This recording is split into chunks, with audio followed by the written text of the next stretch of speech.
How to upload full reel on story. What's up guys, in this video I'm going to show you that how you can upload a full 1 minute reel on your Instagram story. So let's jump into the video. What you have to do, first you have to go to on your Instagram. After opening the Instagram, what you have to do, you have to go to on your reels option. So let's choose a reel that is 1 minute long, just like this.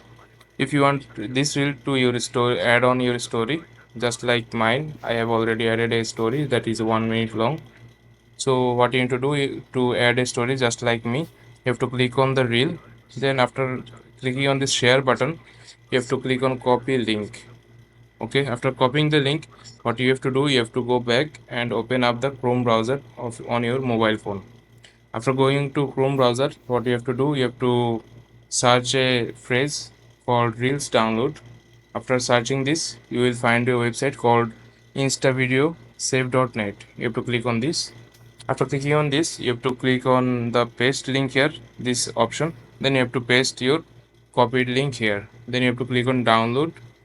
Then you have to scroll down a little bit. After that, you have to click on download video. Okay, just like this, a ad will pop up here. Okay, you have to close the app.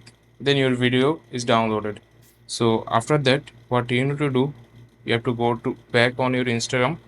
Then you have to click on the plus bar icon in your profile. And here you can see this is my video. This will work for 1 minute long. You can upload 1 minute long story on your Instagram. So after choosing your video reel, you have to click on this icon. Then you have to click on share. So this is how you can upload 1 minute long story or full reel on your Instagram. So I hope you find this video helpful. Please leave a like on this video and subscribe my channel for more video like this. Peace.